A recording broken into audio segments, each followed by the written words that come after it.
This is Survival Stuff with Indiana Jim. Indiana Jones was taken. My name is James C. Jones. I write books under that title of James C. Jones, but thought it was a little pretentious for this particular medium. So we're going to be going with Survival Stuff with Indiana Jim. We've made several video programs already.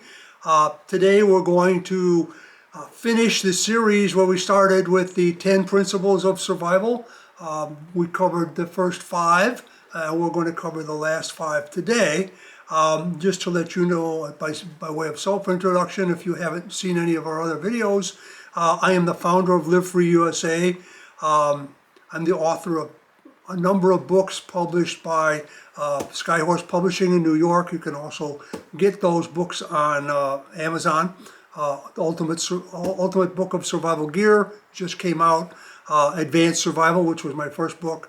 Total Survival and 150 Survival Secrets. I'm also working now on the Prepper's Guide to First Aid, or Prepper's First Aid Handbook, which will come out in 2022. I'm a certified EMT. I'm a certified safety manager. A whole bunch of other, most of my friends will agree I'm certifiable.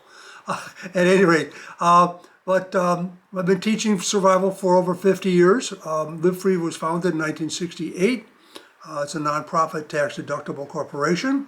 Our website is at americansurvivor.org. Our mission is to advocate and educate for individual and family emergency preparedness and self-reliance. We've been at this for a lot longer than before the word survivalist was around, before the word prepper was around. We were doing this. I like to call us self-reliance or preparedness advocates and practitioners. Our belief is that self-reliant families are the foundation of a free society. Membership is $20. You can join online, $50 for 3 years. You can download all the back issues of our newsletter on that, or we can actually mail you our newsletter every 2 months. It comes out. And by the way, this is the oldest survival-related publication in the country, again, back to 1960s. So we're very proud of that. We've been at this for a long, long time.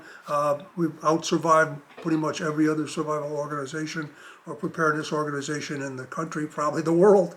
But anyhow, there are also formed chapters. We support Live Free chapters, which are survival groups that practice within their community. Sometimes they do educational stuff. Sometimes they just stay internal. But we support those chapters. And if you join, you'll have access to a lot of different publications that are on the website. We're also trying to build a American Survival Education Center. So if anybody out there has got $1 million laying around, or 50,000, or some land, hey, we'd like to hear from you.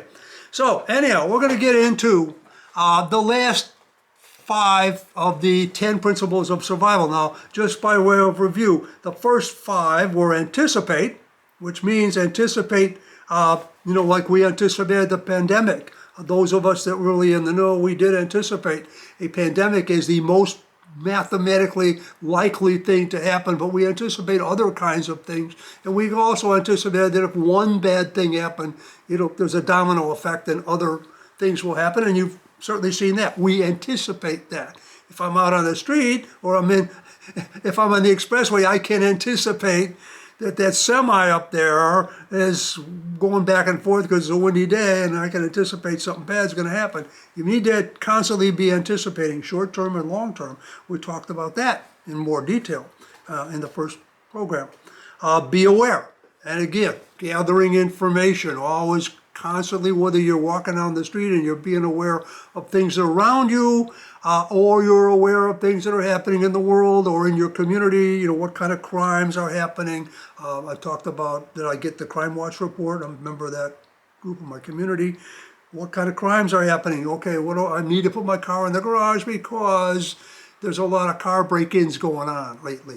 But if I'm not aware of that, I leave my car outside, So awareness. If you're aware of the unstable nature of our economy, the unstable nature of our society, and we should constantly be aware of that.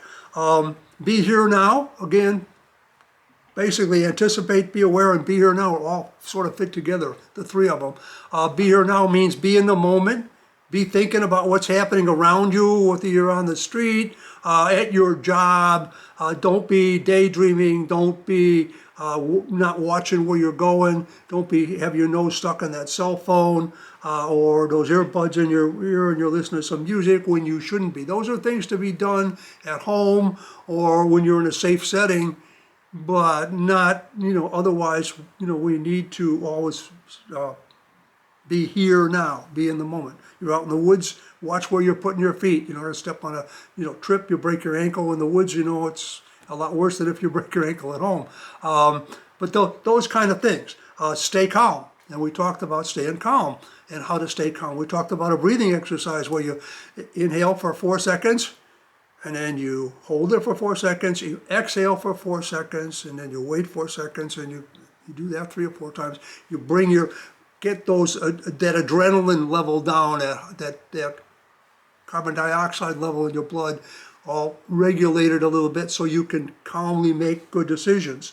Evaluate, and we're doing that constantly in our newsletter. We do a thing called the threat matrix, and we look at the 10 most likely threats. By the way, the epidemic is still right up there near the top. No less likely to happen next year than it was 2 years ago.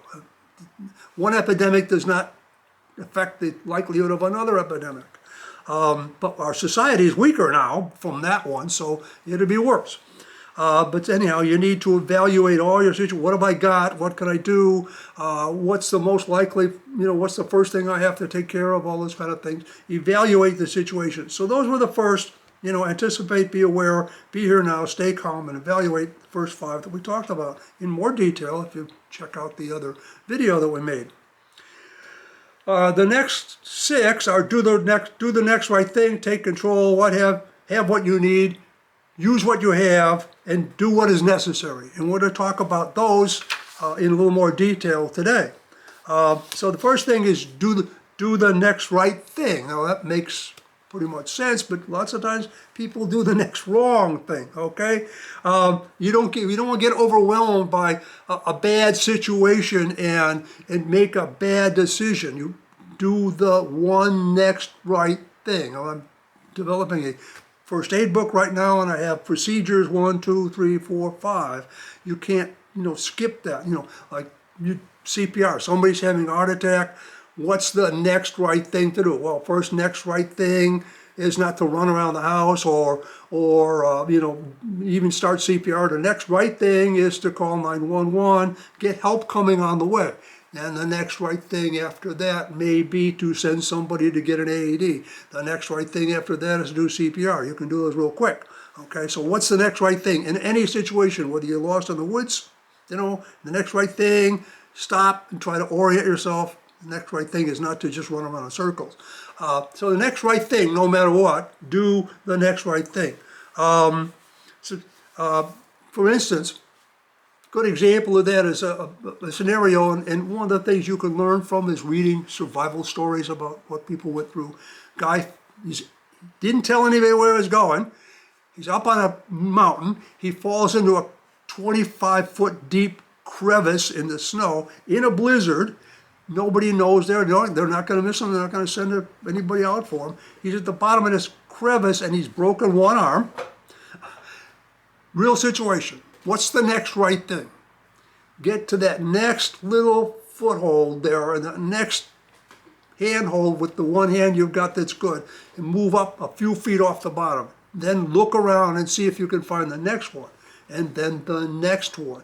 Do the next right thing. Don't, you can't, if he took out the whole thing of how many steps he'd have to get just to get out of there, and how hard it would be to get back down to the lodge, he probably would have panicked and not succeeded. But he didn't do that. He just did the next right thing. So you don't want to get overwhelmed by whatever your situation is. I mean, I had a flood.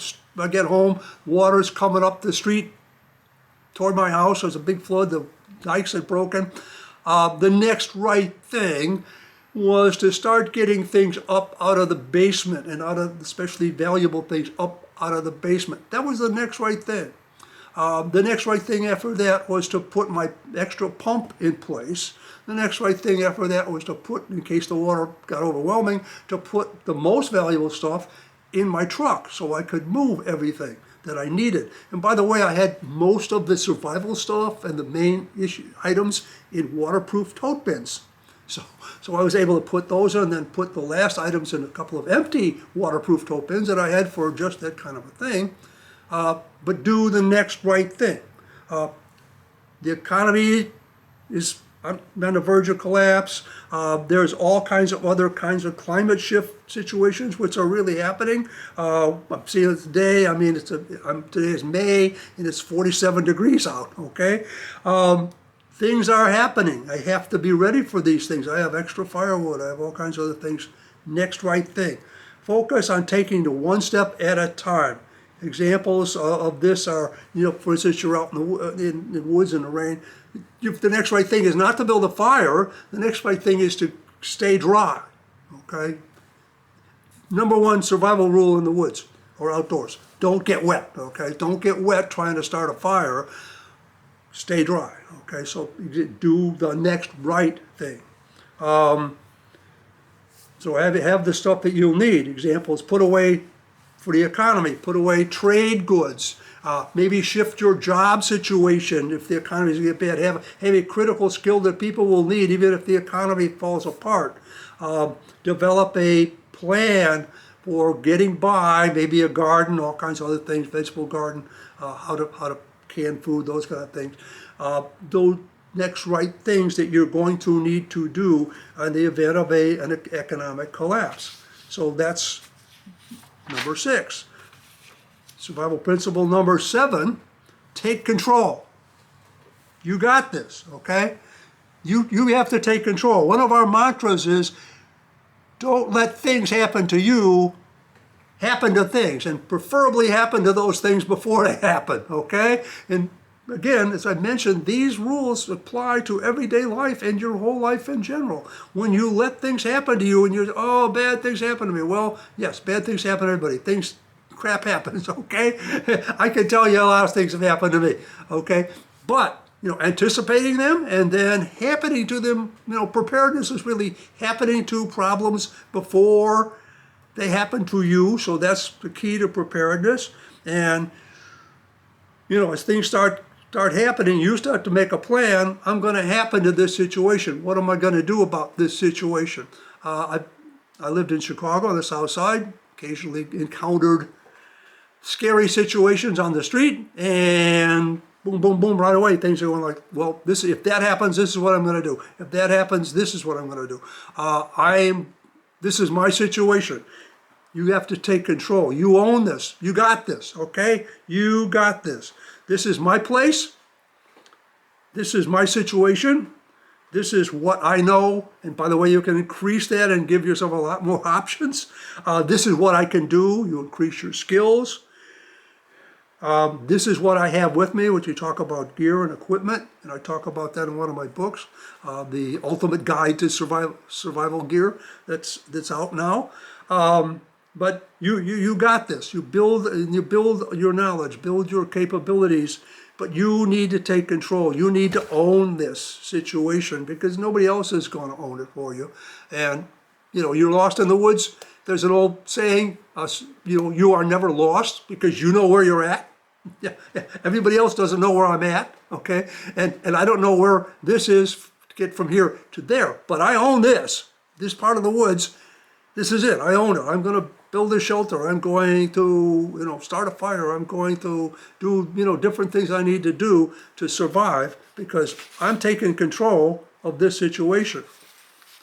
Number 8, have what you need, okay? And I just finished doing a book, The Ultimate Book of Survival Gear. This is the cover. I haven't even seen the book yet. They're coming pretty soon, but it is in publication.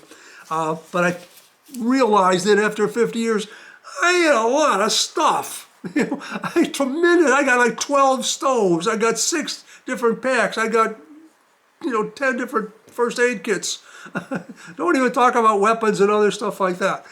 But anyhow, point is that need to have what you need, and you can determine from all the other steps, evaluate and all that, anticipate. You can sort of anticipate, have what you need, and remember, it's what you have with you that counts, not what you have somewhere else or at home.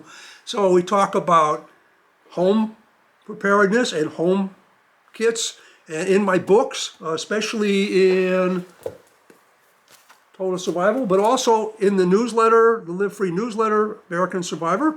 And on our website, there are lists. In fact, we call it survival lists. Get it? Survival lists? Okay.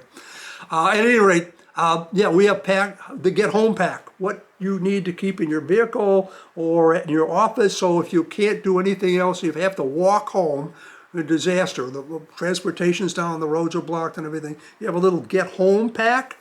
You have a massive, big evacuation pack. By the way, if you're going to make an evacuation pack, make sure you can actually carry it a few miles at a time. So I've seen some survival packs that, I'm an older guy now. I'm not going to carry a 75-pound pack 10 miles into the out back. Okay, so you start trimming this down and put more up here. The more you have up here, the less you have to have in your pack. But nevertheless, you have to have what you need, and you can look at these lists. It's better to make sure you have things with you. Now, toilet paper was a good example of that. It was one of the things that people didn't think about. They had their big backpack and they're going to head out to the woods, but they didn't think about, what if I have to dig in and stay home for a long time? And it was sort of funny. And then some people said, well, I have toilet paper. Well, again, reading about past disasters, in Leningrad, when the Germans surrounded Leningrad, and of course the communists assured everybody that there would be no problem, the party would take care of them. And of course the Germans surrounded Leningrad, it was cut off for a whole year, they couldn't get anything in or out. There's really a lot to be learned from those kind of stories. But one quote that a woman made in one of the interviews was, "It's good to have diamond bracelet, it's better to have toilet paper." And it's, so I sort of thought about that is, yeah, it is, the items, valuable items change a lot. So you have what you need. And then, we talked about, what you need in the bedside drawer when something happens in the middle of the night, what to have in your pockets when you're out on the street and something happens. We talk about what to have in your vehicle. In my books, we have, the vehicle survival kits. Those things you need to have handy at all times. And then the other thing is use what you have. Okay? So improvise. MacGyver, you think like MacGyver. Be able to improvise, because sometimes we don't have the exact thing we need for the specific problem. For one thing, like we used to have survival games with the survival groups, and we'd put a bunch of junk, coat hanger wire, pieces of tape, string, rope, all kinds of, coffee filters and all kinds of odds and ends into a box, and then we give each member a card, and it says you have to make a water filter, you have to make a weapon, you have to make a animal snare, you have to make a respirator, you have to make some first aid on them, or bandages or whatever. And you have to reach in this box and get all this junk and make those things. You have to have that skill. It's a long lost skill nowadays. We have so many things that are specifically made for one purpose, and they're great if you got them. If you don't, you're going to have to improvise. Like I talked about bandanas. Everybody's got these great tourniquet devices now, and they are great. Okay, but you're not likely to carry them all the time. But bandanas, you can use it to wipe your forehead. You can use it to cover your mouth in a respirator. You can use it as a bandage. You can use it as an emergency flag. And yes, we always teach people how to make a tourniquet using their bandana, okay, or any other piece of cloth, okay. So many things can become tools and weapons. It's a little mental game you can play. Well, if this happens, what can I use as a weapon to defend myself with? What can I use as a device to escape with? What can I use as a device to communicate with? All those kind of things. Yeah, that's the way survivalists think, okay? Imagine that what you could do with the things around you, it's a little play game you can play, or like I say, you can also have this junk game where there's a bunch of junk in a box. What am I going to do with this? Well, you got to make this respirator. You got to make a shelter. You have to make a bandaging. You have to make a splint, whatever. Those are the things that you should be able to do. Use what you have when you don't always have what you need. Number 10 is very important. Do what is necessary. And under survival conditions, under emergency situations, sometimes we have to do things we really don't want to do. I'm an EMT, and like you have to deal with blood, you have to deal with vomit, you have to deal with horrible smells, you have to deal with all kinds of things. You get soaked, you fall in the river in the middle of cold weather with some other people. You're going to have to get naked. You got to get that wet clothes off. How embarrassing, no matter how embarrassing it is, you're going to have to take everything off.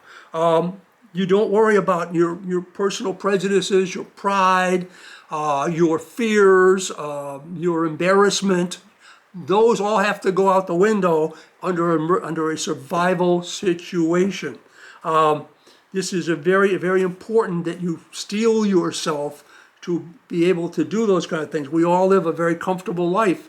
We tend to be able to avoid tough decisions. We tend to be able to get by. Now, I had a pretty rough life. I had a lot of tough decisions. Not bad decisions, but tough decisions. Our mental programming is all full of fears and all those prejudices and all that kind of thing. You have to get rid of those things and make decision to do what is necessary. A good example of that is that fellow that was trapped. Rocks moved around and they trapped his hand and arm, and he went off the trail, which he shouldn't have done. Didn't tell people where he was going. People were looking for him, but they're looking in the wrong place. And he was there for days and days, trapped, and he couldn't get out. So finally he had to make the decision to cut off his hand, put a tourniquet on it to some extent, cut off his hand to escape and survive as a human being and live, and that was a horrible decision. Some of you have had pets and you had to make that decision. They get sick and you have to put them down. That's that kind of decisions, hopefully you'll make that. I've seen people that didn't make that decision and let the pet suffer. That's bad. I really hate that. But there's all kinds of things you may have to do in a survival situation. You may have to abandon certain things or abandon even certain people in order to save other people or save lives. You may have to burn your favorite furniture just to stay warm. All kinds of things that you may have to do. So one of the key things in survival principles is do what is necessary. Make the hard choices and commit. Now, that was 10 principles of survival. But there is an 11th, of course. There has to be an 11th, right? It's never give up. I've studied survival situations over and over and over again, and I've had some things in my own life that I can tell you about. The will to survive is critical. People commit suicide all the time just because they couldn't play basketball for a whole season during the COVID-19 epidemic, or somebody dissed them on internet or something like that, and now they got to commit suicide. Obviously, they don't have the will to survive. You need to have the will to survive to get through it. And no matter how bad it gets, you'll be surprised that there's totally no way out of this. We're doomed. There's no way that this is going to be better. But you do all these other things that I just talked about on the principles, and you hang in there, and guess what? Disasters come out of nowhere. Saviors come out of nowhere too. There's bad luck and there's good luck. Okay, so you hang in there. You hang in there until things get better. Till you see an opportunity. Look at that. There's something. Somebody came to help me. Or, hey, I just see an opening. I can get out of here. You'd be surprised at the kind of things that will happen if you hang in there. One of the important things is to have a mission in life. Hopefully all of you have a mission. Do you know what you're trying to do in life? Or you're just going through the motions and not paying attention? You have to have in fact, that everybody, today, go and write down your mission.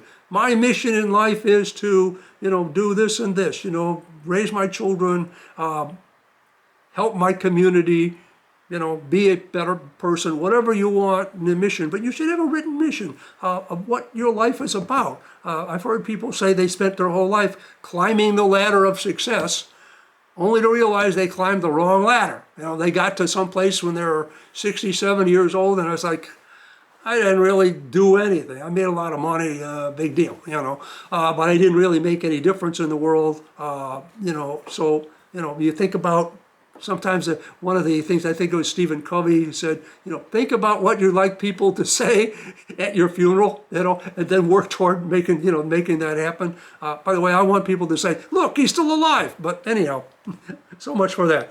But anyhow, do have a personal mission. When you have that mission, because animals survive out of instinct, humans survive for a reason.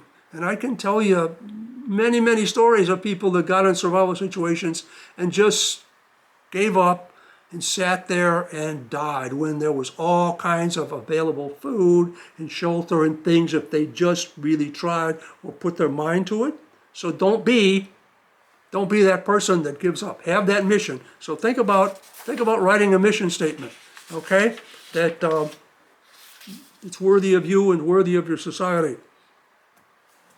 So those are the important things. It's not the end of the world. It may be the end of the world as we know it, depending on things happening. The world as we know it is always coming to an end. But we have time to learn and prepare and adapt. We can make the world as we would like to have it, at least for ourselves, for our community, and be responsible for our actions. Some of the things that are going to happen, and by the way, I wrote these things down in 2005. Okay, again, anticipating, and I'm going to read these off. Increased severity of frequency of natural and man-made disasters.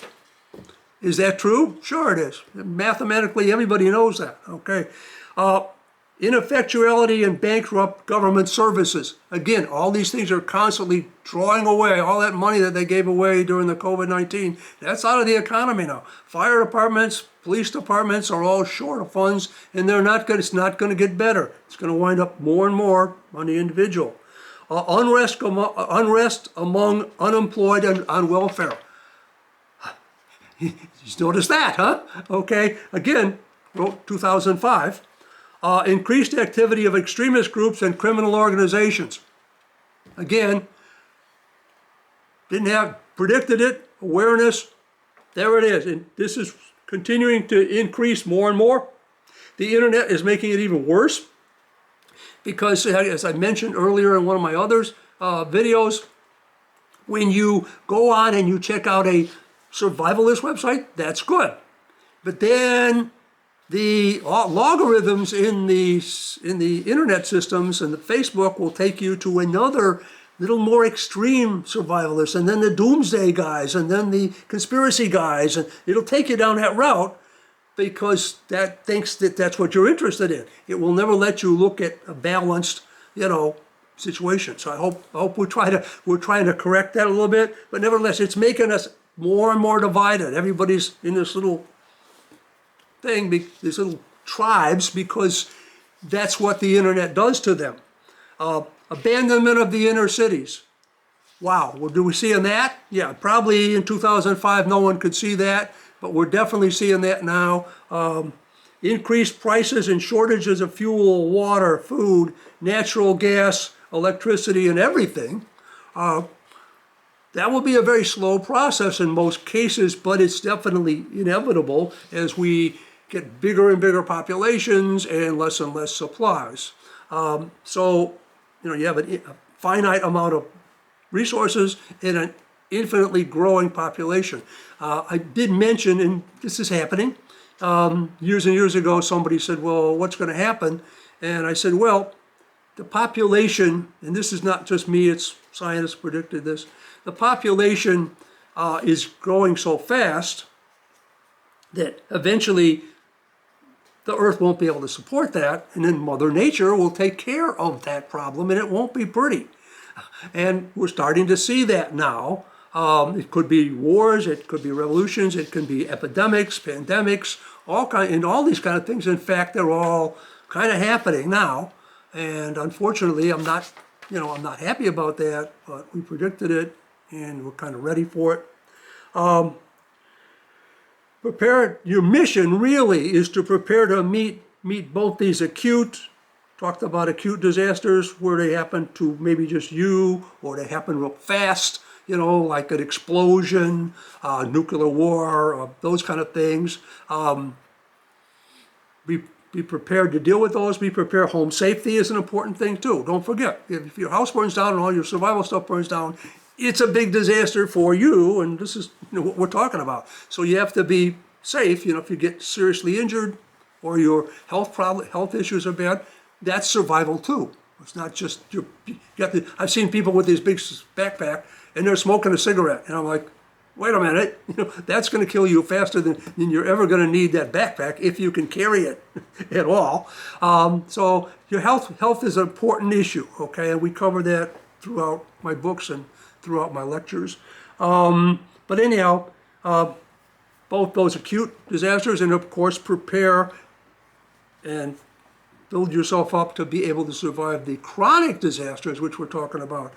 Changes in the climate, more epidemics, civil unrest, national division, China and Russia, the biggest anti-freedom, racist countries in the world are becoming more powerful, and we are becoming less powerful, and that's a problem that we'll all have to face.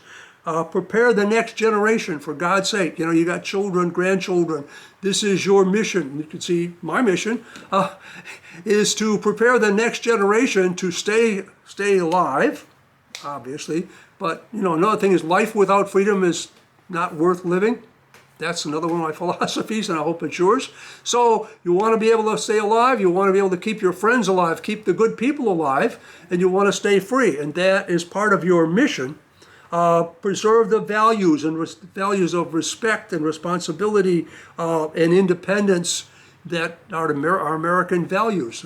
We want to preserve those, not give them up to become on welfare and being taken care of. That never works. So your mission is to save your family, save your community, and then of course save the future for the future generations. So again, this is Indiana Jim. If you have any questions or suggestions for me to do new programs, you can reach me at survivorjj@aol.com or go to the Live Free website at www.americansurvivor.org. So until next time, this is Indiana Jim for Life and Freedom. Stay safe out there.